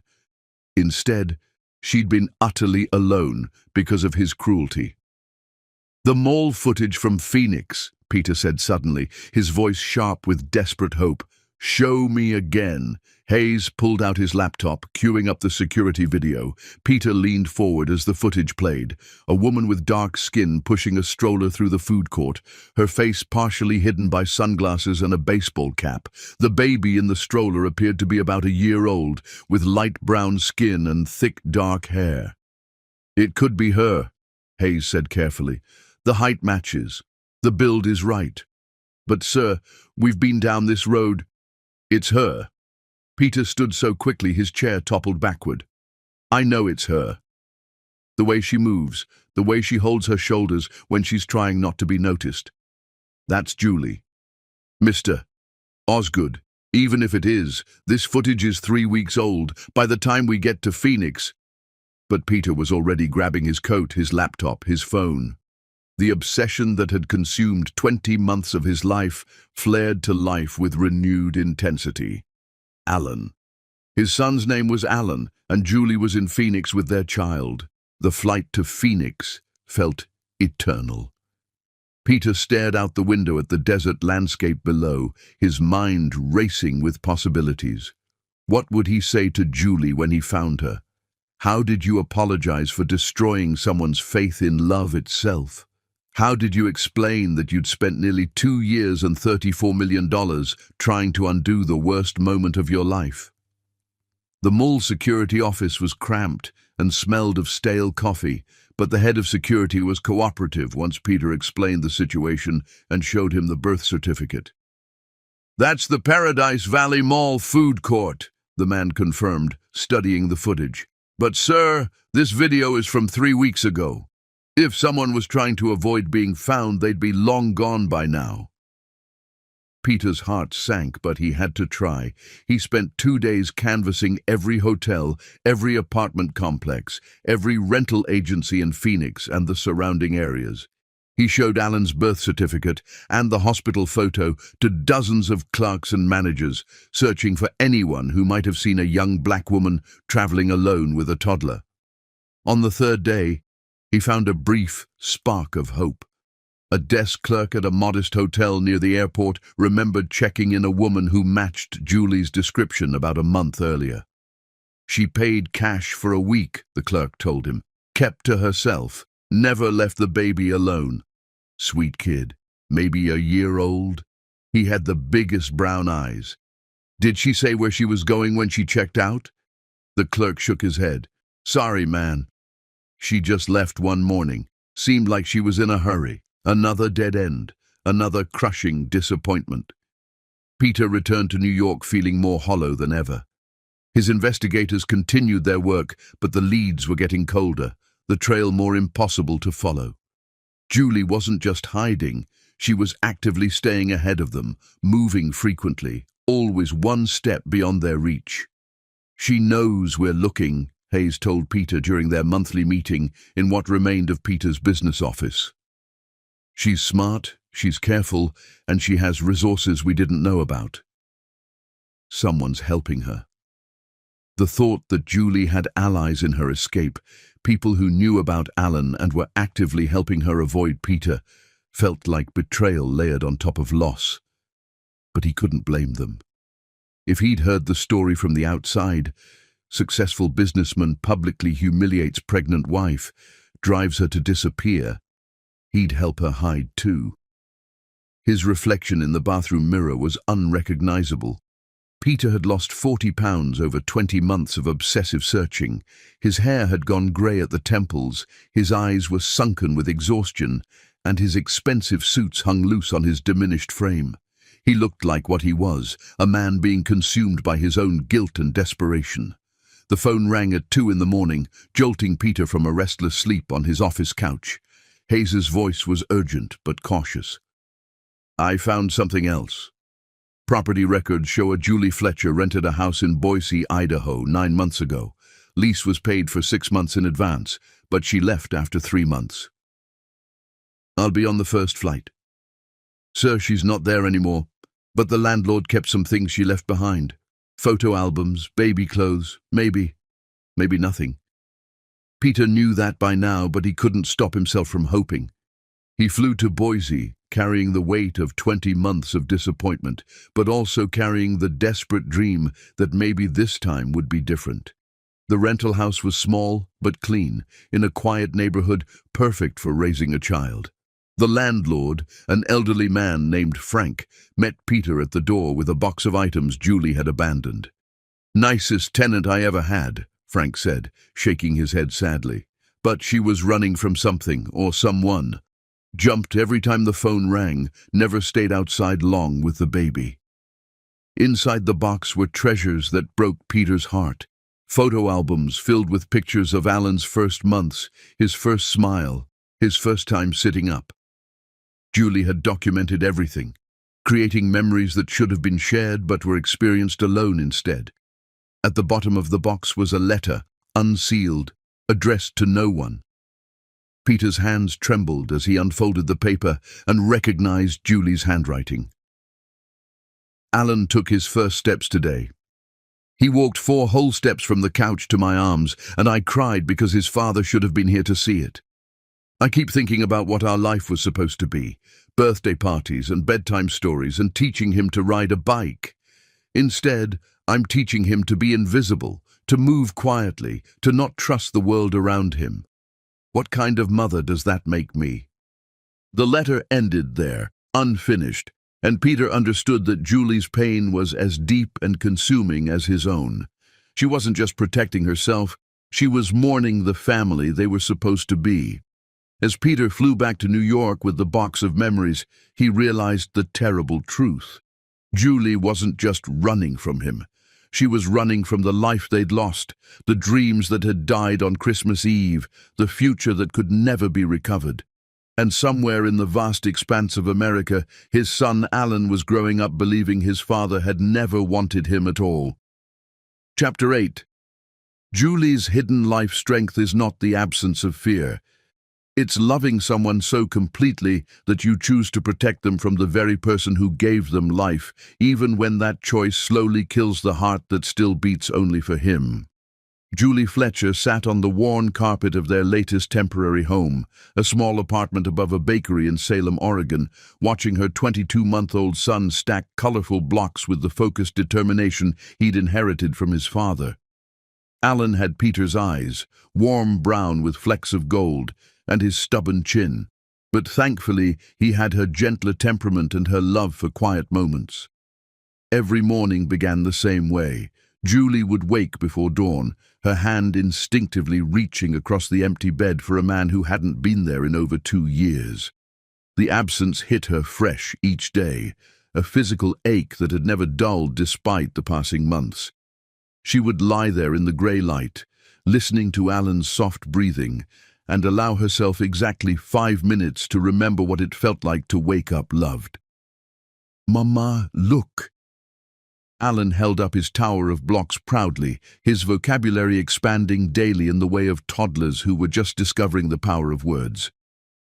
"That's beautiful, baby," Julie said, her voice catching slightly on the endearment. At 22 months old, Alan was becoming his own little person, curious, affectionate, and blissfully unaware that their nomadic lifestyle was anything but normal. She had developed rituals to preserve the moments Peter was missing. Every evening after Alan fell asleep, Julie would write detailed entries in a journal she kept hidden beneath her mattress. Today's entry would record how Alan had stacked 6 blocks without them falling, how he'd said, "More please" at lunch, how he'd patted her face when she cried during a particularly sad movie. Someday, though she couldn't imagine when, she hoped Peter might read these words and know his son had been cherished. Julie's laptop chimed softly with another freelance editing assignment. Over the past 2 years, she'd built a modest but steady income, working for publishing houses under the name J.A. Fletcher, editing manuscripts and articles from whatever city they happened to be hiding in. It wasn't the academic career she'd once loved, but it paid the bills and allowed her to work from anywhere while staying invisible. The work was solitary and often tedious, a far cry from the stimulating discussions she'd once had with colleagues and students. Sometimes she missed the classroom so intensely it felt like grief, missed the excitement of introducing young minds to great literature, missed the scholarly debates, missed having a purpose beyond mere survival. The irony wasn't lost on her. She, who had once been surrounded by colleagues and students who had taught literature to hundreds of eager minds, now lived in complete isolation, except for her son. She'd traded her entire world for Alan's safety, and she'd make the same choice 1,000 times over. But God, it was lonely. Alan toddled over to her, his small hands patting her knee in the universal toddler request for attention. "Mama sad?" The question pierced her heart with its innocent perceptiveness. Alan had learned to read her moods with uncanny accuracy, responding to her tears with gentle pats and spontaneous hugs that broke her heart with their sweetness. Julie forced a smile, pulling him into her lap. "Mama's fine, sweetheart. Just tired." It was her standard answer, the lie she told herself as much as him. She wasn't tired, she was heartsick. Nearly 2.5 years had passed since Christmas Eve, and not a day went by that she didn't think about Peter. Was he still looking for them? Did he ever hold their ultrasound photo and wonder about the son he'd never met? Did he regret the words that had shattered their marriage into 1,000,000 irreparable pieces? The questions tortured her during Alan's naps, and in the dark hours after midnight when she lay awake planning their next move, because they always had to be ready to move. The private investigators were good. She'd spotted them in Portland, barely escaped Phoenix before they closed in, and she'd learned to recognize the telltale signs of someone asking the wrong questions in the right places. She'd developed an entire system for staying ahead of them. Never stay in one place more than 6 months. Always keep cash reserves hidden in multiple locations. Maintain backup identities and escape routes. Never form lasting friendships that could be traced. It was exhausting, paranoid, and utterly necessary for Alan's protection. "Daddy?" Alan asked suddenly, the word that never failed to stop Julie's heart. At 22 months old, Alan had begun noticing that other children had fathers. He'd started asking about his own with the innocent persistence that only toddlers possessed. Julie had prepared for this moment, but nothing could have made it easier. She had developed a careful script. "Daddy lives far away, baby, but he loves you very much." That part was true, wasn't it? Peter had to love Alan, even if he'd never met him. The Peter she'd been married to for 9 years would have moved mountains for his child. But the Peter who had called her stupid in front of 200 people, that Peter was a stranger whose love she could no longer trust. "See, Daddy?" Alan pressed, his dark eyes hopeful. Julie's throat closed with unshed tears. "Someday, sweetheart." Maybe someday. But she knew someday would never come. How could she explain to her innocent son that his father had destroyed her faith so completely that even now, even after all this time, she couldn't risk letting him near Alan? What if Peter's newfound cruelty extended to their child? What if the wealth and success that had changed him once changed him again? What if Alan grew up learning to see his mother through his father's eyes, as someone stupid, someone beneath their social standing, someone to be ashamed of? She couldn't take that risk, not with Alan's heart, and not with what remained of her own. The apartment was small but clean, furnished with items from thrift stores and yard sales. Julie had become an expert at creating homes that could be abandoned at a moment's notice. No real attachments, no meaningful possessions except for Alan's favorite stuffed elephant and the photo albums she'd started the day he was born. Those albums were her secret rebellion against their invisible life. Every milestone, every smile, every adorable moment was documented with the careful attention of a mother who knew these memories might be all Alan would ever have of his childhood. His first steps at 18 months in Denver, she'd cried as she photographed him wobbling between the couch and coffee table, knowing Peter should have been there to catch him. His first real word, "Mama," at 10 months in Sacramento, she'd called out in excitement before remembering there was no one to share the moment with. His first birthday celebrated alone in a small apartment in Phoenix, with a cake she'd baked herself and candles he'd blown out with delight. Peter should have been there for all of it. The thought came unbidden and unwelcome, as it always did. Julie pushed it away, focusing instead on Alan as he returned to his blocks. She'd made her choice on Christmas Eve, when she'd thrown that ultrasound photo at Peter's feet. She'd chosen dignity over degradation, solitude over humiliation, uncertainty over the crushing disappointment of staying with a man who no longer saw her as worthy of respect. But late at night, when Alan was asleep and the apartment was quiet, Julie sometimes allowed herself to remember the good times. 9 years of perfect marriage didn't disappear just because of one terrible night. She remembered Peter bringing her coffee in bed every morning, remembered the way he'd held her during thunderstorms because he knew they frightened her, remembered how he'd cried when she'd accepted his proposal because he couldn't believe she'd said yes. She would close her eyes and almost feel his arms around her, almost hear his voice whispering endearments against her hair. The phantom memories were so vivid they felt real, and she would wake with tears on her cheeks and the devastating knowledge that she had willingly walked away from the only love that had ever mattered. That Peter, her Peter, would have been a wonderful father. He would have paced the hospital halls during her labor, would have cried when Alan was born, would have changed diapers and given bottles and read bedtime stories with voices for all the characters. He would have taken 1,000,000 photographs and probably spoiled their son beyond reason.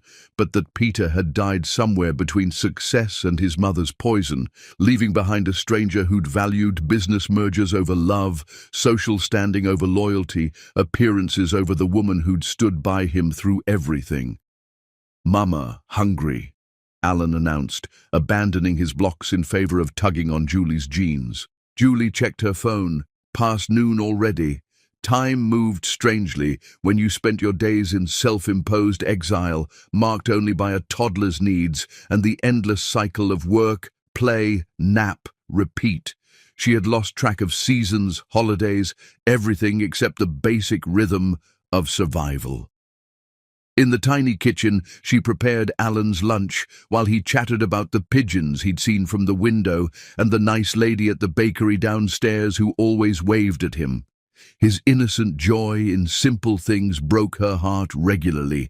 He deserved playmates and a backyard and grandparents who spoiled him, not this careful, constrained existence where they never stayed anywhere long enough to form real connections. Sometimes Julie wondered if she was damaging him irreparably, raising him in isolation, teaching him to be wary of strangers, never allowing him the stability of a permanent home. But then she would remember Peter's face that Christmas Eve, the cold stranger who had looked at her with contempt, and she knew she was doing the right thing. As Alan ate his sandwich, Julie's phone buzzed with a news alert. Her heart nearly stopped when she saw the headline, "Real estate mogul Peter Osgood's empire continues decline amid personal crisis." With trembling fingers, she clicked the link, knowing she shouldn't but unable to stop herself. The article detailed Peter's business losses, his erratic behavior, the dissolution of partnerships that had once made him one of Manhattan's most successful entrepreneurs. There was a recent photo, Peter leaving a building, looking gaunt and hollow-eyed, a ghost of the confident man she'd once known. He was destroying himself, looking for them. The realization hit Julie like a physical blow. Part of her, the part that had loved him desperately for 9 years, wanted to run to him, to end his suffering, to let Alan meet the father who clearly loved them enough to sacrifice everything in his search. But the other part, the part that had been publicly humiliated and emotionally shattered, remembered the look in Peter's eyes that Christmas Eve, the doubt, the embarrassment, the cruel judgment of the woman who'd given him everything. What if that cruelty returned? What if letting Peter back into their lives meant subjecting Alan to the same dismissive treatment she'd endured? What if her son grew up learning to be ashamed of his mother? She couldn't risk it. She wouldn't. "Mama okay?" Alan asked, his small hand touching her cheek where a tear had fallen without her noticing. Julie wiped her eyes, forcing another smile. "Mama's fine, baby. Just remembering something sad." But she wasn't fine. She was trapped in a prison of her own making, loving a man she couldn't trust, raising his child while denying that child his father. Every day was a battle between her heart, which still beat only for Peter, and her mind, which knew that some wounds were too deep to heal. That evening, after Alan was asleep in his toddler bed, they'd finally been able to stay in one place long enough to transition him from his crib. Julie sat by the window looking out at the quiet street below. Somewhere out there, Peter was probably still searching, still hoping, still carrying the ultrasound photo that had become his cross to bear. The thought of him alone, broken, destroyed by his own mistakes, should have brought her satisfaction. Instead, it filled her with a pain so profound it felt like drowning. And she was here, raising their son alone, loving Peter still, but unable to trust that love wouldn't destroy them both. It was the cruelest kind of purgatory, loving someone completely while knowing you could never be with them again, raising their child while keeping that child from ever knowing his father's name. Every day was a choice between Alan's safety and her heart's deepest desire, and every day she chose Alan, no matter how much it cost her soul. But it was the choice she'd made, and it was the choice she'd live with, no matter how much it cost her heart to beat one more day without the only man she'd ever truly loved. Chapter 9. The Final Search. Hope dies slowly, like a candle burning down to nothing in a windowless room, until the moment when a single breath of possibility can either extinguish the flame forever or fan it back to blazing life. Peter Osgood sat in the cramped office that was all he could afford now, staring at the final invoice from Maxwell Hayes Investigations. 3 years. Nearly 3 years of searching, and his private investigator was closing the case. The money had run out, the leads had gone cold, and even Hayes's legendary persistence had finally been broken by Julie Fletcher's complete disappearance from the world. "I'm sorry, Mr. Osgood," Hayes said, his weathered face heavy with defeat. "I've found people who've been hiding for decades, but your wife, she's a ghost. Someone with resources and intelligence is helping her stay ahead of us, and after 3 years, the trail is completely cold." Peter's net worth had dwindled to less than $2 million, still more than most people would see in a lifetime, but a devastating fall from the empire he'd once commanded. He'd sold his penthouse, his cars, his art collection, everything except the ultrasound photo and a few photographs of Julie from happier times. What about the birth certificate?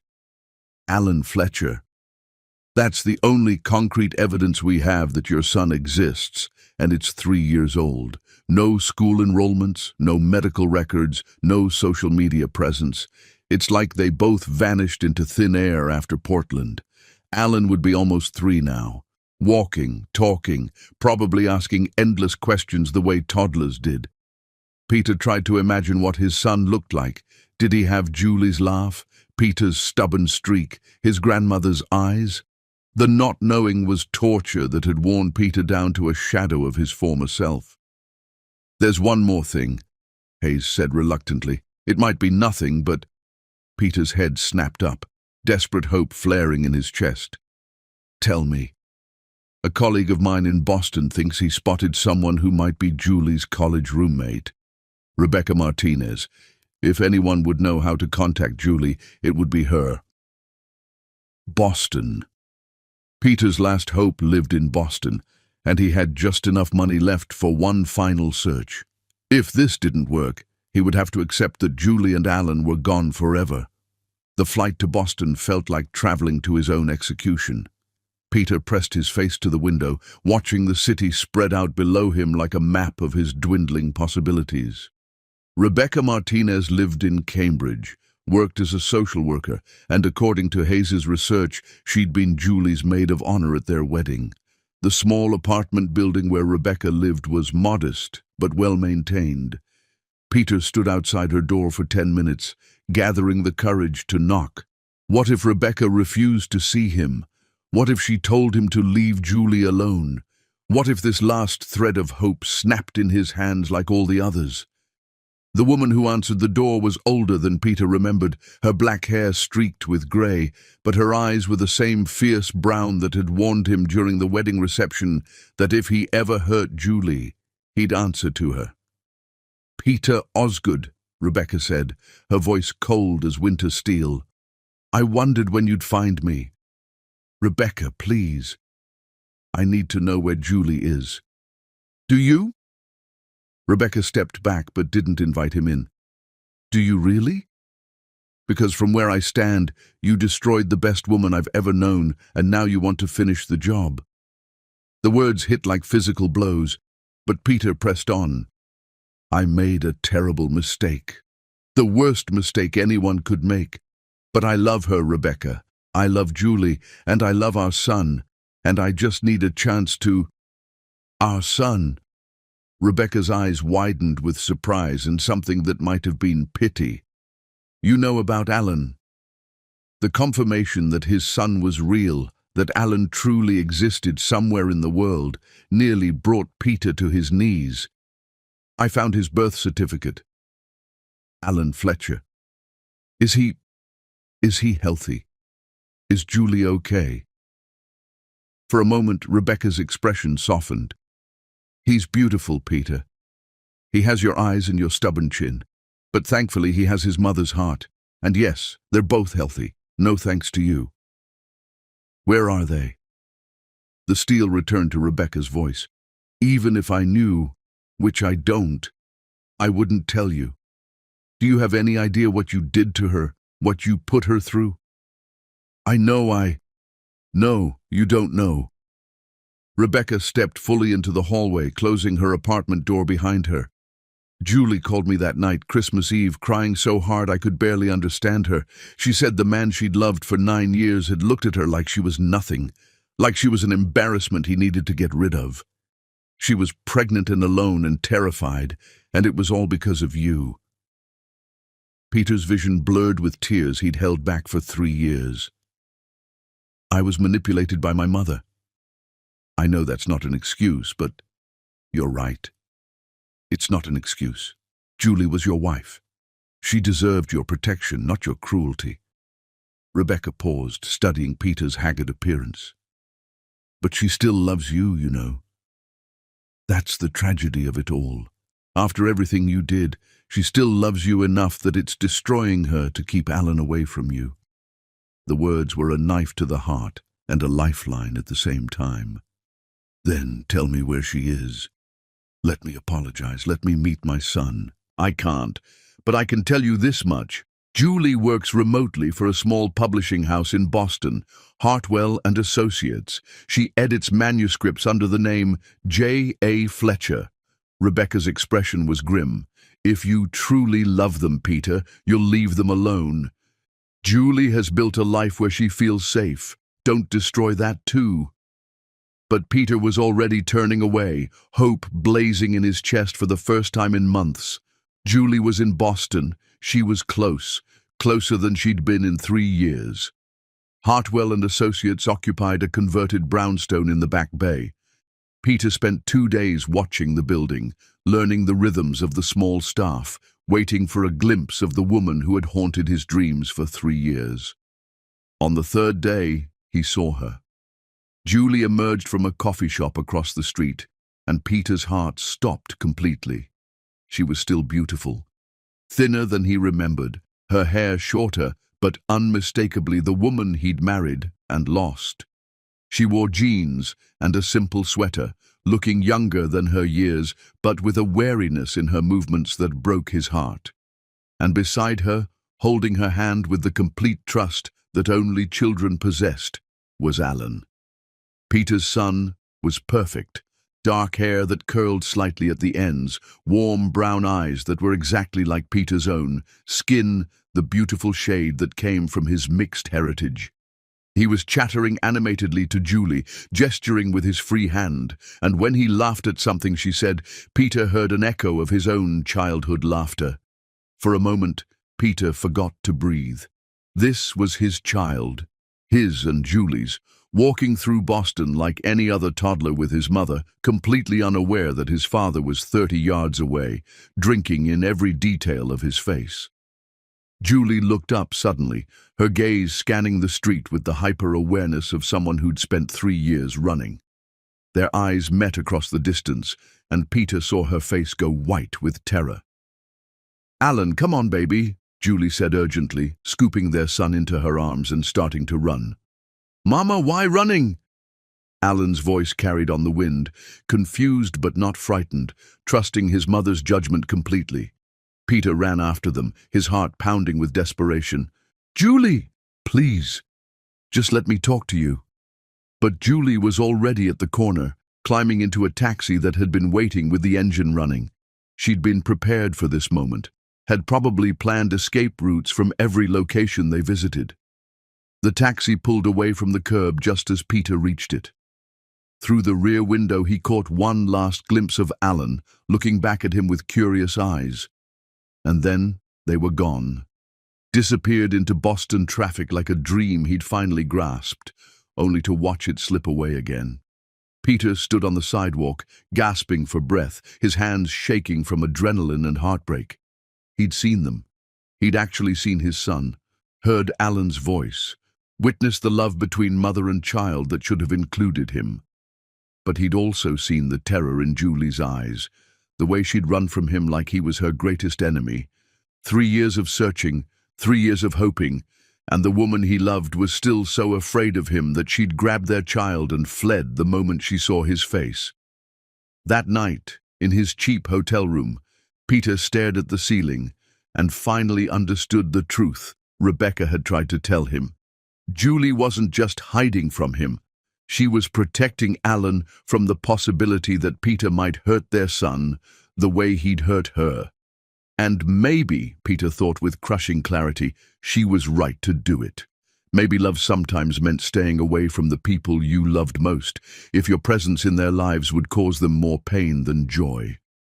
But as Peter closed his eyes and tried to sleep, Alan's laughing voice echoed in his memory, and he knew that giving up was impossible.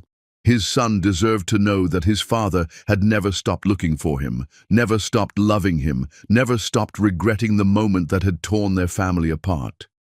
Even if it meant searching for the rest of his life, Peter would find them again. Chapter 10. The Reunion.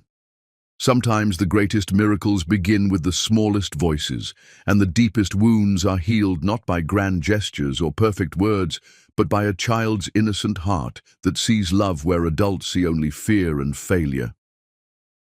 Christmas Eve morning dawned grey and cold in the small coastal town of Seaside Cove, Maine, where Julie Fletcher had been hiding for the past 6 months. The town was picture-perfect in its holiday dress. White lights strung between lampposts, wreaths hanging on every door, and snow falling softly on the Christmas market that had been set up in the town square for the past week. Julie stood at her apartment window, watching the early shoppers browsing the wooden stalls below, her hand unconsciously moving to the silver locket she wore around her neck. Inside was the only photo she'd kept of Peter, their wedding day, both of them laughing with pure joy, believing their love could conquer anything the world might throw at them. 3 years ago today, 3 years since the Christmas Eve that had split her life into before and after, love and loss, hope and heartbreak. "Mama, Christmas market." Alan pressed his face against the window beside her, his breath fogging the glass with excitement. At 2 years and 4 months old, he was all energy and curiosity, with Peter's intelligent eyes and his father's stubborn determination. "Please, Mama. Please." Julie's heart clenched as it did every time she saw Peter's expressions reflected in their son's face. Alan had been asking about the Christmas market all week, enchanted by the lights and music and the promise of hot chocolate and cookies. How could she deny him this simple joy, especially when they might have to leave town again soon? "All right, baby," Julie said, forcing a smile, "but we stay close together, okay? You hold Mama's hand." Alan nodded solemnly, then bounced with excitement as Julie bundled him into his winter coat and mittens. They had been so careful, so cautious, but it was Christmas Eve, and her son deserved at least one magical holiday memory. The Christmas market was bustling with families, couples, and children running between the stalls, while parents chased after them with exasperated affection. Julie kept Alan's hand firmly in hers as they wandered through the maze of vendors selling handmade ornaments, warm mittens, and holiday treats that smelled like cinnamon and hope. "Look, Mama." Alan pointed at a puppet show where a group of children sat cross-legged on hay bales, laughing at the antics of colorful marionettes. "Can I watch?" Julie hesitated, scanning the crowd with the hyper-awareness that had become second nature. No suspicious faces, no one watching them too intently, no signs of the private investigators who had haunted their lives for 3 years. Maybe, just this once, they could pretend to be a normal mother and son enjoying Christmas together. 5 minutes, Julie said, settling Alan among the other children. "Don't move from this spot, okay?" Alan nodded eagerly, already entranced by the puppet show. Julie stood just a few feet away, close enough to watch him but far enough to let him feel independent. For a moment, she allowed herself to imagine what this scene should have been.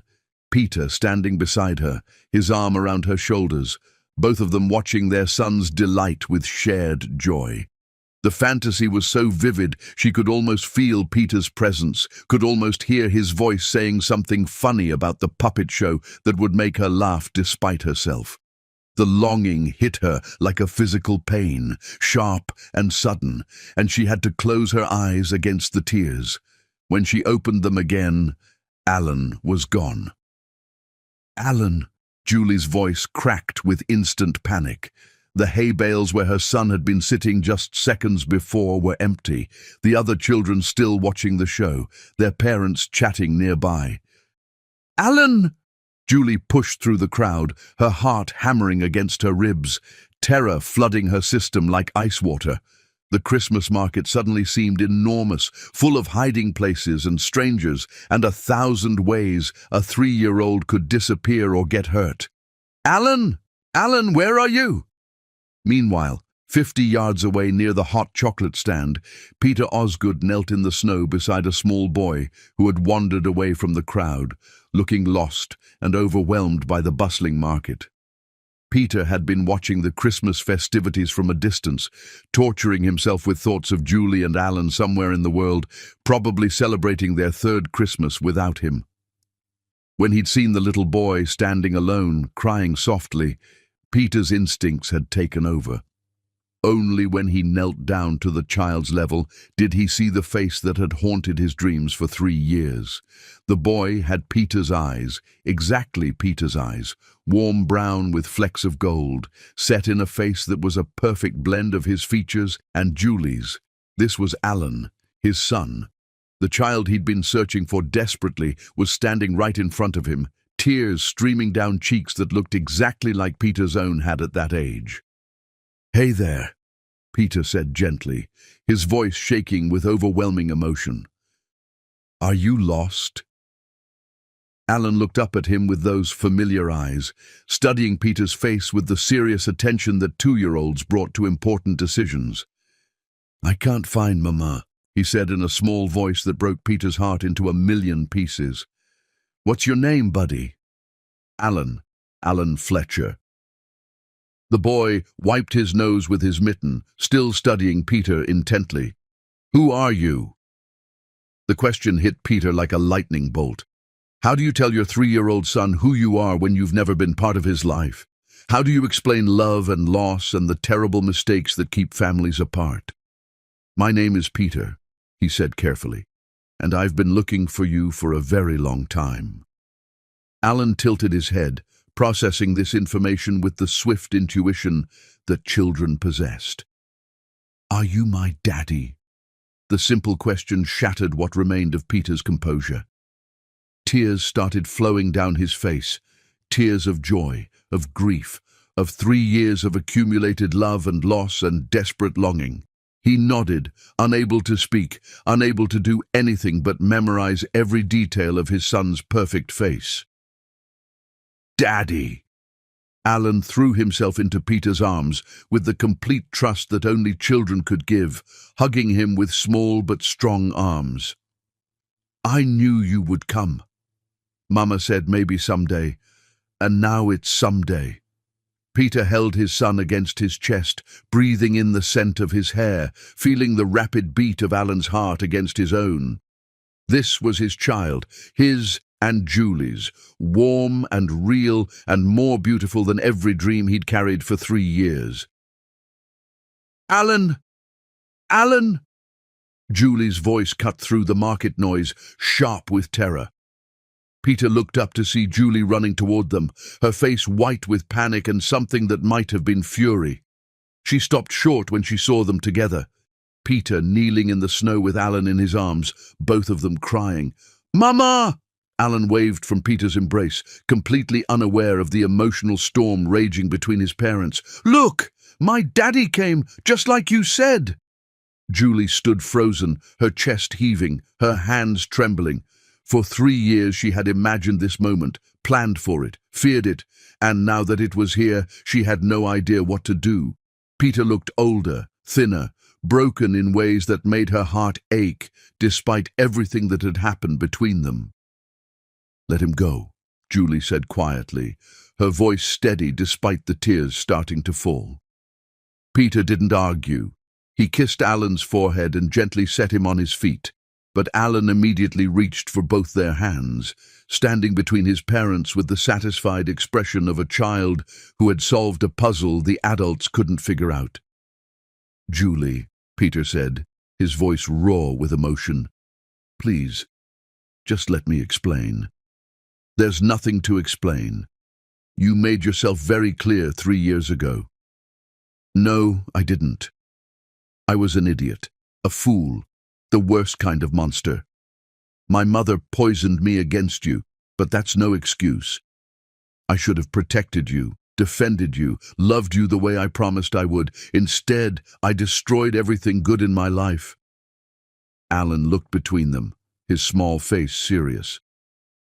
"Why is Daddy crying like you do, Mama?" The innocent question hit both parents like a physical blow. Julie stared at her son, then at Peter, seeing for the first time the depth of his suffering. He wasn't the cruel stranger who had humiliated her. He was a broken man who had lost everything that mattered. "Because Daddy made a terrible mistake," Peter said, kneeling again so he was at Alan's eye level. "I hurt Mama's feelings very badly, and now I don't know how to make it better." Alan considered this with the wisdom that children sometimes possessed. "You say sorry, then you hug, then it's better." "It's not that simple, baby," Julie whispered. "Why not?" Alan looked genuinely confused.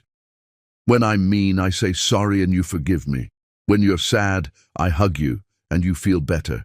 That's how love works, out of the mouths of babes." Peter looked at Julie with eyes that held 3 years of regret and love and desperate hope. "I am so sorry, Julie. I'm sorry for every cruel word, every doubt, every day I let my mother's poison turn me into someone you couldn't recognize. I'm sorry for missing Alan's birth, his first steps, his first words. I'm sorry for making you run, for making you afraid, for turning the greatest love of my life into something that hurt you." Julie was crying openly now, years of pain and longing pouring out. "You called me stupid, Peter. In front of everyone. On the night I was going to tell you about Alan. Do you have any idea what that did to me?" "It destroyed me too," Peter said quietly. "The moment I realized what I'd done, what I'd lost, it destroyed me completely. I've spent every day since then trying to find you, trying to undo the worst mistake anyone could make. I lost my business, my fortune, everything, and I'd lose it all again if it meant having one more chance to love you the way you deserve." Alan had been listening with the concentration of a child trying to understand adult problems. Now he moved closer to Julie, patting her leg comfortingly. "Mama, you love Daddy."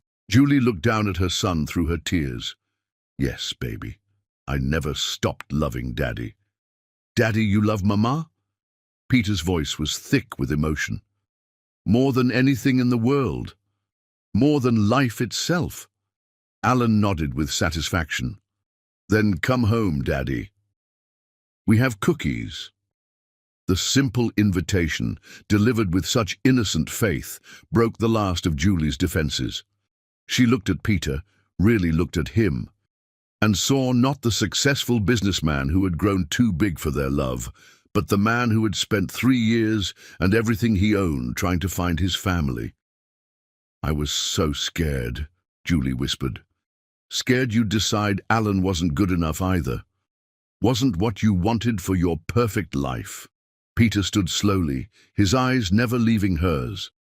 "Alan is perfect because he's ours, because he's part of you, and there is no life, perfect or otherwise, without both of you in it."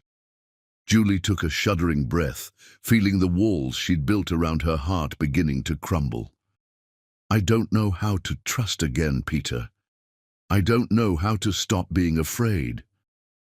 "We'll figure it out together," Peter said, taking a tentative step toward her. The way we used to figure everything out together. I'll spend the rest of my life earning back your trust, proving that the man who hurt you is gone, and the man who loves you is here to stay." Alan, apparently tired of the emotional conversation, tugged on both their hands. "Come on, I want to show Daddy my room, and my elephant, and my books." Julie laughed through her tears, the sound like music to Peter's ears. "You want to see our life?" "I want to be part of your life," Peter corrected, "if you'll let me." Julie looked at her husband, because despite everything, she'd never stopped thinking of him that way, and at their son standing between them, holding both their hands with complete faith that love could fix anything. "Come home, Peter," she whispered, the words carrying 3 years of pain and love and hope. Peter didn't need to be asked twice. He swept both Julie and Alan into his arms, holding them against his heart while snow fell around them like a blessing. After 3 years of searching, 3 years of heartbreak, 3 years of punishment for the worst moment of his life, Peter Osgood was finally home. Epilogue.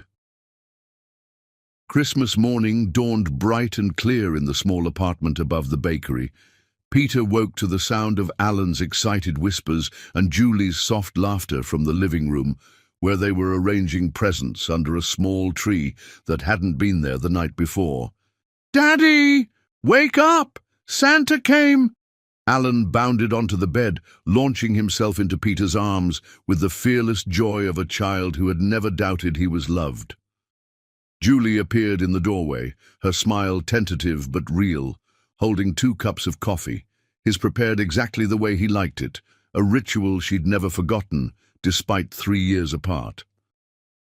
"Merry Christmas," she said softly. Peter sat up, pulling Alan onto his lap and reaching for Julie's hand. "The merriest Christmas of my life." And as they sat together opening presents, Alan chattering excitedly about everything Santa had brought, Julie and Peter caught each other's eyes over their son's head and smiled. They had a long way to go, trust to rebuild, wounds to heal. But they were together, and they were home, and love, real love, was always worth fighting for. Outside, the snow continued to fall on Seaside Cove, covering everything in white, like a fresh start, like a second chance, like the promise that sometimes, if you're very lucky and very sorry and very willing to change, love really can conquer all.